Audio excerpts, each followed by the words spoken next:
शुक्लां ब्रह्मविचारसारपरमामाद्यां जगद्व्यापिनीं वीणापुस्तकधारिणीमभयदां जाड्यान्धकारापगां हस्ते स्फाटिकमालिकां विदधतीं पद्मासने संस्थितां वन्दे तां परमेश्वरीं भगवतीं बुद्धिप्रदां शारदां। श्री महागणाधिपतये नमः। श्री महासरस्वत्यै नमः। శ్రీ గురుభ్యో నమః. 2025వ సంవత్సరానికి స్వాగతం. ప్రేక్షకులకు, శ్రోతలకు అందరికీ కూడాను 2025వ సంవత్సరము శుభాకాంక్షలు తెలియజేస్తూ, ఈ 2025వ సంవత్సరము అందరికీ కూడాను సుఖ సంతోషాలతో ఉండాలి అని చెప్పేసి ఆ భగవంతుణ్ణి ప్రార్థిస్తూ, 12 రాసులు ఈ సంవత్సరంలో 12 రాసులలో జన్మించినటువంటి వారికి ఈ 2025వ సంవత్సరంలో గోచార ఫలితాలు ఎలా ఉంటాయో తెలుసుకుందాం. 2025వ సంవత్సరంలో వృషభ రాశి జాతకులకు, వృషభ రాశి వారికి గోచార ఫలితాలు ఎలా ఉంటాయో తెలుసుకుందాం. కృత్తికా నక్షత్రం 2, 3, 4 పాదములలో జన్మించినటువంటి వాళ్ళు, రోహిణి నక్షత్రం 1, 2, 3, 4 పాదములలో జన్మించినటువంటి వాళ్ళు, మృగశిర నక్షత్రం 1, 2 పాదాలలో జన్మించినటువంటి వాళ్ళు వృషభ రాశి కిందికి వస్తారు. జన్మ నక్షత్రము, జన్మ రాశి, జన్మ సమయము, జన్మ తేదీ సరిగ్గా తెలియనటువంటి వాళ్ళు వ్యవహారంలో ఉన్నటువంటి పేరును దృష్టిలో పెట్టుకొని, ఆ పేరులో ఉన్నటువంటి ప్రథమాక్షరాన్ని దృష్టిలో పెట్టుకొని రాశి నిర్ధారణ చేసుకొని తద్వారా రాశి ఫలితాలు చూసుకోవడం అనేటువంటిది మనకు శాస్త్రం చెప్తుంది. కాబట్టి ఈ వృషభ రాశి కిందికి ఈ, ఉ, ఏ, ఓ, వా, వి, వు, వే, ఓ అనే అక్షరాలతో ప్రారంభమయ్యేటువంటి వ్యవహారనామం కలిగినటువంటి వాళ్ళందరూ కూడాను వృషభ రాశి కిందికి వస్తారు. అయితే ఈ వృషభ రాశి వారికి ముఖ్యంగా ఈ సంవత్సరము 2025వ సంవత్సరం మొత్తం కూడాను ఫలితాలను ప్రభావం చేసేటువంటి గ్రహాలు గురు, శని, రాహువు, కేతు. ఈ గ్రహాల యొక్క సంచారం ఎలా ఉంది అనేటువంటి విషయాన్ని మనం చూద్దాం. ముఖ్యంగా ఈ సంవత్సరము బృహస్పతి 3 రాశులలో సంచరిస్తున్నాడు. వృషభ, మిథున, కర్కాటక రాశులలో సంచరిస్తున్నాడు. రాశిత్రయ సంచారం అన్నమాట. ఇది చాలా అరుదుగా సంభవిస్తుంది. అయితే ఈ సంవత్సరము 14 మే 2025 వరకు వృషభ రాశిలో సంచరిస్తున్నాడు. ఈ వృషభ రాశిలో సంచరించడము వృషభ రాశిలో జన్మించినటువంటి వారికి జన్మస్థానం అవుతుంది. జన్మస్థానము ప్రతికూలంగా ఉంటుంది. ఈ జన్మస్థానంలో సంచరిస్తున్నటువంటి సమయం లోపల బృహస్పతి ఏకాదశ స్థానాధిపతి జన్మస్థానంలో సంచరిస్తున్నాడు. కాబట్టి ఈ మే వరకు కొంత ప్రతికూలమైనటువంటి ఫలితాలు గోచరిస్తున్నాయి. ఉద్యోగంలో మార్పులు, చేస్తున్నటువంటి ఉద్యోగంలో నుండి వేరే ఉద్యోగంలోకి వెళ్ళడము, తద్వారా కొంత ఇబ్బందులకు గురయ్యేటువంటి అవకాశాలు కనబడుతున్నాయి. ఉద్యోగస్తులకు అనానుకూల ప్రాంతాలకు బదిలీలు, ఆఫీసులో మనస్పర్ధలు, అనవసరమైనటువంటి ఖర్చులు, అనవసరమైనటువంటి విషయాల గురించి ఆలోచించి మనస్తాపానికి గురి కావడము, నలుగురిలో అనవసరమైనటువంటి చర్చల మూలకంగా ఇబ్బందులను ఎదుర్కోవడము, శత్రుత్వాలు పెరిగిపోవడము, వ్యాపారంలో ఉన్నటువంటి వారికి వ్యాపార నిమిత్తమై దూర ప్రాంతాలకు వెళ్ళవలసినటువంటి ఆగత్యము ఏర్పడము, ఇక ప్రతి విషయంలోనూ కొంత సందిగ్ధత గోచరిస్తుంది. జన్మస్థానంలో సంచరిస్తున్నప్పుడు సందిగ్ధత అనేటువంటిది ఉంటుంది. డిసిషన్ మేకింగ్ లోపల కొంత ప్రాబ్లాన్ని క్రియేట్ చేస్తాడు. ఇక ప్రతి పని లోపల కూడాను ఆటంకాలు, తద్వారా భయము ఆవహించేటువంటి అవకాశాలు బాగా ఉంటాయి. ఇకపోతే ఆర్థికంగా కొంత ఇబ్బంది, ఆర్థిక నష్టము, నలుగురిలో పూర్వము ఉన్నటువంటి ఒక పలుకుబడి యథాతథంగా ఉన్నప్పటికీ కొన్ని పనుల లోపల ఆలస్యం జరిగేటువంటి అవకాశాలు ఉంటాయి. ఈ విధంగా జన్మస్థానంలో సంచరిస్తున్నటువంటి సమయం లోపల గురువు మూలకంగా మనకు ఇలాంటి ఫలితాలు ఉంటాయి. ఇక 14 మే నుండి 19 అక్టోబర్ వరకు మిథున రాశిలో సంచరిస్తున్నాడు. ఈ మిథున రాశి సంచారము వృషభ రాశిలో జన్మించినటువంటి వారికి చాలా అనుకూలంగా ఉంటుంది. 2వ స్థానం ధనస్థానం అవుతుంది. ఆర్థికంగా మీకు బాగా కలిసి వస్తుంది. చదువు విషయంలో మీకు అనుకూలిస్తుంది. మంచి పనులపై మనస్సు నిలుపుతారు. మంచి కార్యాలు చేస్తారు. విద్యా విషయం లోపల కూడాను మీకు ఔన్నత్యం లభించేటువంటి అవకాశాలు బాగా ఉన్నాయి. హయ్యర్ ఎడ్యుకేషన్కు వెళ్ళేటువంటి వాళ్లకు చాలా అనుకూలమైనటువంటి సమయము. ఇది 14 మే నుండి 19 అక్టోబర్ వరకు. ఇక 19 అక్టోబర్ తర్వాత 19 అక్టోబర్ రోజున కర్కాటక రాశిలోకి ఎంటర్ అవుతున్నాడు బృహస్పతి. ఈ కర్కాటక రాశి వృషభ రాశి జాతకులకు 3వ స్థానం అవుతుంది. ఈ 3వ స్థానము గోచార రీత్యా ప్రతికూలం. అయితే కర్కాటక రాశి బృహస్పతికి ఉచ్చస్థానం గనుక ఈ ప్రతికూలత కొంత మనకు తగ్గే అవకాశాలు ఉంటాయి. సహజంగా ఉచ్చస్థానంలో సంచరిస్తున్నటువంటి సమయంలో కొన్ని బృహస్పతి మంచి పనులను మనకు ఇస్తాడు. అంటే మనస్సు మంచి పనుల వైపుకు పయనించేటట్టుగా మనను క్రియేట్ చేస్తాడు. కాబట్టి కొంతవరకు 3వ స్థానంలో సంచరిస్తున్నప్పటికీ, ప్రతికూలంగా ఉన్నప్పటికీ కొన్ని మంచి పనులు జరిగేటువంటి అవకాశాలు ఉన్నాయి. కాబట్టి ఈ విధంగా గురువు యొక్క సంచారం ఉంది. తదనంతరం మళ్ళీ 5 డిసెంబర్ నుండి వక్రరీత్యా మిథున రాశిలోకి మళ్ళీ ప్రవేశిస్తున్నాడు. అంటే 5 డిసెంబర్ 2025 నుండి 1 జూన్ 2026 వరకు కూడాను వక్రరీత్యా మిథున రాశిలో సంచరిస్తున్నాడు. కనుక మళ్ళీ మిథున రాశిలోకి రావడము వృషభ రాశి వారికి చాలా యోగప్రదమైనటువంటిది, బాగా కలిసి వస్తుంది. అంటే ఓవరాల్గా ఈ గురుస్థితి చూసినట్టయితే వృషభ రాశి వారికి 14 మే నుండి 19 అక్టోబర్ వరకు 2వ స్థానం శుభప్రదంగా ఉంటుంది. 5 డిసెంబర్ నుండి 1 జూన్ 2026 వరకు కూడాను మళ్ళీ బాగా ఉంటుంది. ఈ విధంగా గురుస్థితి మిథున రాశి వారికి ఈ సంవత్సరం బాగా యోగదాయకంగా ఉంది. మంచి ఫలితాలను ఇస్తుంది. విద్యా విషయంలో బాగా కలిసి వస్తుంది. రాబడి పెరుగుతుంది. సమాజంలో మనకు పేరు ప్రతిష్టలు బాగా కలిసి వస్తాయి. తద్వారా పనులు అనేకమైనటువంటివి మనకు సాఫల్యమయ్యేటువంటి అవకాశాలు ఉన్నాయి. ఇక శని భగవానుడు ముఖ్యంగా బాగా ప్రభావితాన్ని కలిగించేటువంటి గ్రహ. మెల్లగా మందగతితో 2.5 సంవత్సరాలు ఒక రాశిలో ఉంటాడు. కాబట్టి ఆ శని యొక్క ప్రభావం బాగా ఉంటుంది.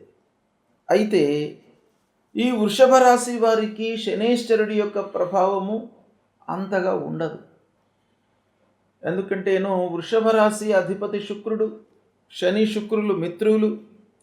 అంతేకాకుండా వృషభ రాశి వారికి శని యోగప్రదమైనటువంటి గ్రహ, భాగ్య రాజ్యాధిపతి. కాబట్టి ఆ శనేశ్వరుడి యొక్క ప్రతికూలత వృషభ రాశి వారికి అంతగా వర్తించదు.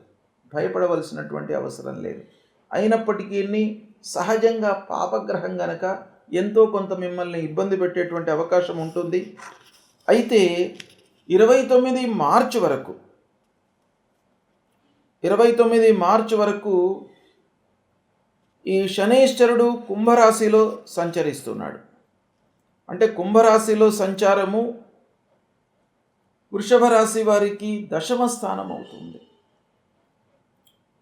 ఈ 10వ స్థానము ముఖ్యంగా వృత్తిపరమైనటువంటి కొన్ని ఇబ్బందులను క్రియేట్ చేస్తాడు.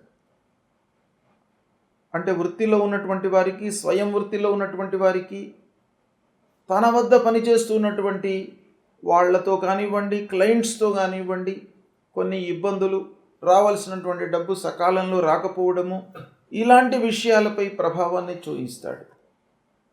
అయినప్పటికీ అదృష్టము చేసేటువంటి వృత్తి కలిసే వస్తుంది. కొన్ని ఇబ్బందులు ఉన్నప్పటికీ కలిసి వస్తుంది. ఇక తదనంతరం అంటే 29 మార్చి తరువాత శనీశ్వరుడు మీనరాశిలోకి ప్రవేశిస్తున్నాడు. ఈ మీనరాశిలో 2.5 సంవత్సరాలు ఉంటున్నాడు. దాదాపు 29 మార్చి నుండి 3 జూన్ 2027 వరకు కూడాను ఏకాదశ స్థానంలో ఉంటున్నాడు. కాబట్టి వృషభ రాశి వారికి ప్రత్యేకంగా శని ఏకాదశ స్థానంలో సంచరించడము బాగా కలిసి వస్తుంది. అంటే ఈ 29 మార్చి తర్వాత 2.5 సంవత్సరాలు వృషభ రాశి వారికి బాగా కలిసి వస్తుంది. శనీశ్వరుడి విషయం లోపల మీకు అనుకూలమైనటువంటి ఫలితాలు ఉంటాయి. ఏ విషయాలపై ప్రభావాన్ని చూపిస్తాడు శని అంటే వృషభ రాశి వారికి ముఖ్యంగా అదృష్ట స్థానాధిపతి, రాజ్యస్థానాధిపతి. కాబట్టి ఈ 2 స్థానాలకు అధిపతి శనీశ్వరుడు వృషభ రాశి వారికి. కాబట్టి అదృష్టం బాగా కలిసి వస్తుంది. చేసేటువంటి పనుల మూలకంగా మనకు డబ్బు బాగా వస్తుంది. సంతృప్తిగా ఉండేటువంటి అవకాశాలు బాగా కనబడుతున్నాయి. కనుక శనీశ్వరుడి యొక్క అనుకూలత వృషభ రాశి వారికి ఈ 2025 సంవత్సరంలో బాగా ఉంది. ఇక రాహువు, కేతువు ప్రధానమైనటువంటి గ్రహాలు. సంవత్సరంన్నర ఉంటారు ఒక రాశిలో, 18 నెలలు ఉంటారు. రాహువు 18 మే వరకు మీనరాశిలో సంచరిస్తున్నాడు. అదే సమయంలో కన్యా రాశిలో కేతువు సంచరిస్తున్నాడు. అంటే రాహు ద్వాదశ స్థానంలో వృషభ రాశి వారికి ఏకాదశ స్థానంలో సంచరిస్తున్నాడు. కాబట్టి రాహు యొక్క అనుకూలత ఉంది. రాహువు చాలా అనుకూలంగా ఉన్నాడు వృషభ రాశి వారికి. ఒక సమయ పాలనపై మనస్సు నిలుపుతారు. సమయానికి పనులు చేయాలి అనేటువంటి తలంపు బాగా పెరుగుతుంది. మానసిక ఇబ్బందుల నుండి మీరు విముక్తులవుతారు. శారీరక మానసికంగా మీరు దృఢంగా ఉండేటువంటి అవకాశాలు బాగా ఉన్నాయి ఈ మే 18 వరకు. ఇక ఈ సమయంలో కేతువు పంచమ స్థానంలో ఉన్నాడు కాబట్టి కొంత కేతువు మూలకంగా కొన్ని విఘ్నాలు చదువు లోపల కలిగేటువంటి అవకాశాలు ఉన్నాయి. కాబట్టి కొంత కాన్సన్ట్రేట్ చేయడం అనేటువంటిది చాలా అవసరము. ఇక తదనంతరం 18 మే నుండి 5 డిసెంబర్ 2026 వరకు రాహు కుంభరాశిలో సంచరిస్తున్నాడు. కేతువు సింహరాశిలో సంచరిస్తున్నాడు. అంటే రాహు దశమ స్థానంలో, కేతువు అర్ధాష్టమ స్థానంలో సంచరిస్తున్నాడు. అంటే 18 మే తర్వాత రాహు కేతువులు ప్రతికూలంగా ఉన్నారు వృషభ రాశి వారికి. కాబట్టి రాహు కేతువుల మూలకంగా కొన్ని ఇబ్బందులు తలెత్తేటువంటి అవకాశాలు ఉన్నాయి. ముఖ్యంగా ఒక ప్రయోజనకరంగా ఈ వృషభ రాశి వారికి ఏంటంటే గురు 2వ స్థానంలో సంచరిస్తున్నాడు ఎక్కువ కాలం ఈ 2025 సంవత్సరంలో. శని కూడాను మార్చి 29 తర్వాత ఏకాదశ స్థానంలోకి సంచరిస్తున్నాడు. కాబట్టి ప్రధానమైనటువంటి గ్రహాలు అనుకూలంగానే ఉన్నాయి. ఓవరాల్గా మనం చూసినట్టయితే ఈ సంవత్సరము 2025 సంవత్సరము వృషభ రాశి వారికి చాలా కలిసి వస్తుంది, యోగప్రదంగా ఉంటుంది. ఈ ఉగాది తర్వాత అంటే 29 మార్చి తర్వాత చాలా అనుకూలంగా ఉండేటువంటి అవకాశాలు ఉన్నాయి. దీన్ని మీరు సద్వినియోగపరుచుకున్నట్టయితే విద్యార్థులకు మంచి చదువు వస్తుంది. ఉన్నత విద్యలో మీరు ఎంటర్ అవుతారు. ఉన్నత విద్యను పూర్తి చేస్తారు. ఉద్యోగస్తులకు ఉద్యోగం లభిస్తుంది. వ్యాపారస్తులు కూడాను కొత్త వ్యాపారం ప్రారంభం చేసేటువంటి అవకాశాలు ఉన్నాయి. ఆల్రెడీ చదువు పూర్తయినటువంటి వాళ్లకు ఉద్యోగం కూడాను లభించేటువంటి అవకాశాలు ఉన్నాయి. సంతానం కొరకు ఎదురు చూస్తున్నటువంటి వాళ్లకు సంతాన ప్రాప్తి కూడాను ఈ సంవత్సరం 2025లో వృషభ రాశి జాతకులకు బాగా ఉంది. కాబట్టి ఓవరాల్గా వృషభ రాశి వారికి 80 to 90% బాగా ఉంది ఈ సంవత్సరం. దీన్ని సద్వినియోగపరుచుకున్నట్టయితే మీరు జీవితంలో బాగా స్థిరంగా జీవితాన్ని కొనసాగించేటువంటి అవకాశాలు బాగా కనబడుతున్నాయి.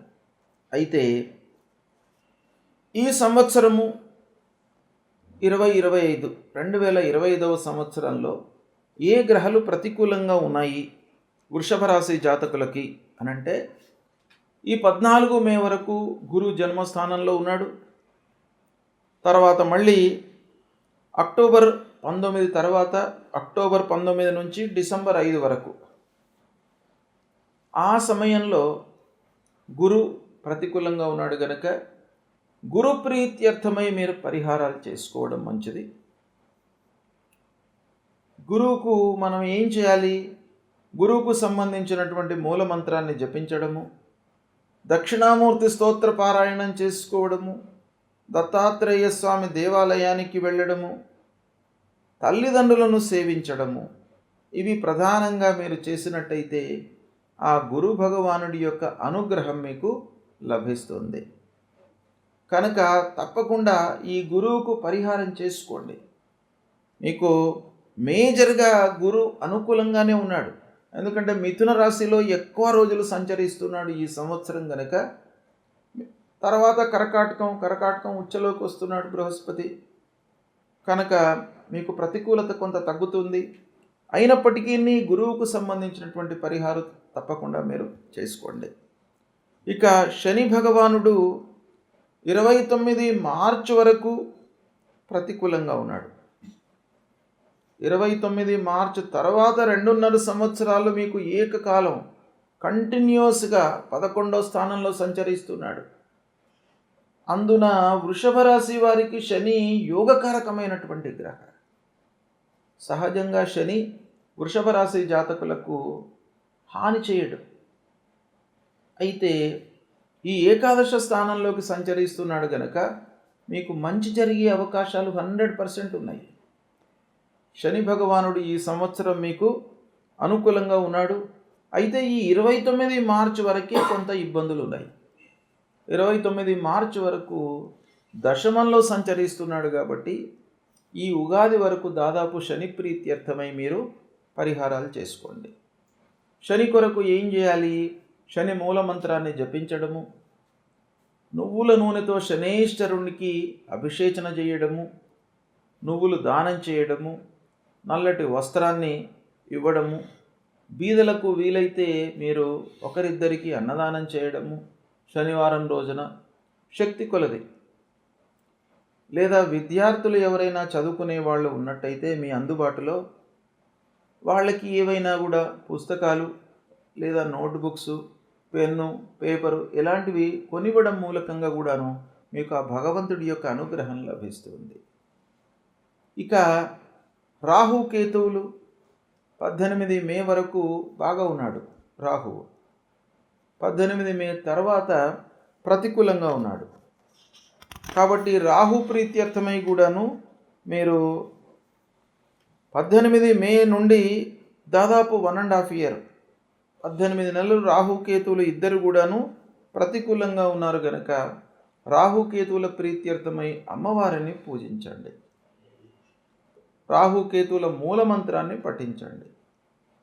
ఇది చేసినట్టయితే మీకు దాదాపుగా ఈ పరిహారం మూలకంగా, తర్వాత శనేశ్వరుడి యొక్క అనుకూలత మూలకంగా, ఆ గురు భగవానుడి యొక్క అనుకూలం మూలకంగా మీకు చాలా విషయాలలో మంచి ఫలితాలు జరిగేటువంటి అవకాశాలు ఈ సంవత్సరం ఉన్నాయి. సద్వినియోగపరచుకోండి, శుభ ఫలితాలను పొందుతారు. శుభం.